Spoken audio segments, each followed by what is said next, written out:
آیا تھا کہ سب سے پہلے ہم نیت کریں گے۔ نیت کرنا وضو میں سنت کریمہ ہے، اسی طرح نیت کے بغیر بھی وضو ہو سکتا ہے۔ فرق یہ ہوگا کہ اگر ہم نے بلا نیت کے وضو کیا تو ثواب نہیں ملے گا، اور نیت کے ساتھ کریں گے تو انشاءاللہ وضو کا ثواب بھی حاصل ہوگا۔ اس کے بعد بسم اللہ الرحمن الرحیم پڑھ کر وضو کا آغاز کرنا چاہیے، اور بسم اللہ والحمدللہ کہہ لیں تو بہت بہتر ہے۔ کہ ایک حدیث کریمہ میں یہ آیا ہے کہ جو بسم اللہ والحمدللہ کہہ کر وضو کرتا ہے تو جب تک اس کا وضو قائم رہتا ہے اس کے نام اعمال میں فرشتے نیکیاں لکھتے رہتے ہیں۔ اس کے بعد اونچی جگہ پر بیٹھ کر وضو کرنا سنت مستحبہ ہے، اور اس کی وجہ میں نے آپ کو بتائی تھی کہ وضو کے جو قطرات ٹپک رہے ہوتے ہیں، اعضاء وضو سے گر رہے ہوتے ہیں، ان میں چونکہ نجاست حکمیہ ہوتی ہے، یعنی یہ ہمارے بے وضو پن کو لے کر گر رہے ہوتے ہیں، اور یا پھر اگر جیسے ہم پہلے سے باوضو ہیں اور صرف ثواب کی نیت سے وضو پر وضو کر رہے ہیں تو یہ ہماری گناہوں کی آلودگی کو لے کر گر رہے ہوتے ہیں، تو اس لیے مناسب نہیں ہے کہ یہ پانی کپڑوں پر گرے۔ اس لیے میں نے آپ کو طریقہ عرض کیا تھا کہ اگر ممکن ہو سکے تو تولیہ والا جو رومال ہے، کیونکہ جذب بہت اچھا کرتا ہے، اسے اپنے پاس رکھیں۔ جب آپ چہرہ دھو چکے ہیں تو ہلکا سا اتنا اس کو چہرے پر تولیہ کو لگا لیں کہ ٹپکنے والے قطرات اس میں جذب ہو جائیں۔ مکمل طریق کو ختم نہ کریں۔ اس طرح جب دونوں ہاتھ دھوئے تو ہاتھوں کو تھوڑا سطح کر لیں، تو پھر فائدہ یہ ہوگا جب آپ پیر دھوتے ہیں، جیسے بیٹھ کے بھی اگر پاؤں دھو رہے ہیں تو یقینی سی بات ہے چہرہ یہاں ہوتا ہے، تو ہوتا یہی ہے کہ اگر ہم پہلے چہرے کو چہرے سے ٹپکنے والے قطرات کو صاف نہیں کرتے ہیں یا روکنے کا اہتمام نہیں کرتے ہیں تو وہ سب کے سب کپڑوں پر گرتا ہے۔ تو اگرچہ یہ جو کپڑوں پر گر رہا ہے اس سے کپڑے ناپاک تو نہیں کہلائیں گے، کیونکہ یہ مائع مستعمل کہلاتا ہے، اور مائع مستعمل کا حکم میں نے آپ کو بتایا تھا کہ یہ ناپاک تو نہیں ہوتا،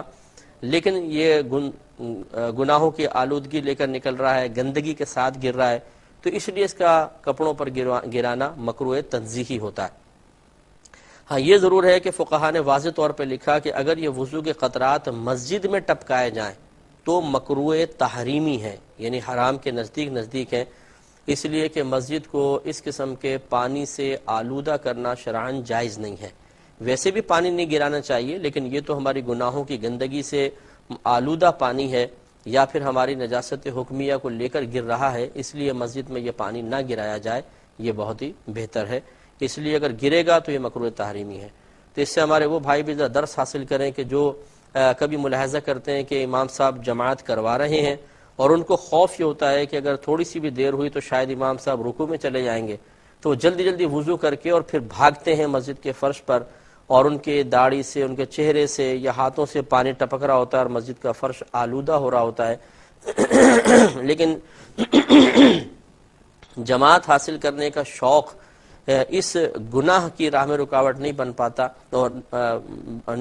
اور وہ بھاگتے ہوئے مسجد کو آلودہ کرتے ہوئے نکل جاتے ہیں، یہ قطعاً غیر مناسب ہے، اس میں احتیاط کرنی چاہیے۔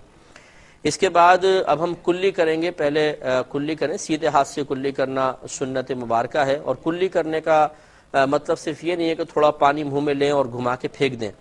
بلکہ وضو میں کلی کرنا اور اس کے بعد ناک میں پانی چڑھانا سنت مؤکدہ ہیں۔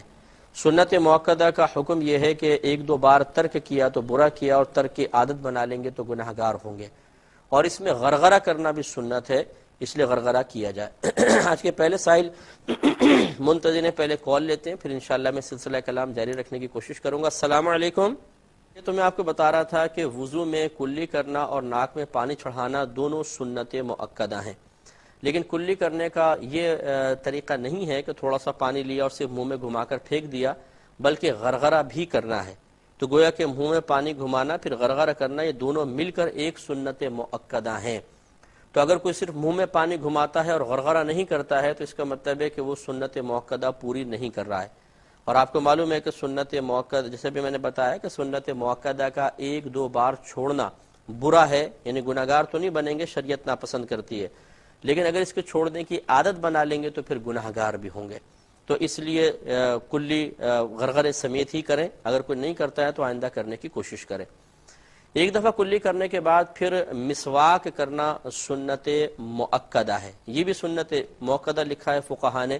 کہ کہ کلی کرنے کے بعد مسواک کی جائے۔ اگر آپ کے پاس مسواک نہیں ہے تو آپ انگلی دانتوں پر پھیر لیں، یہ کافی ہے، یا اگر ہونا تو یہ چاہیے کہ آپ مسواک ہی لیں، کیونکہ یہ اعلی ادائے سنت ہے،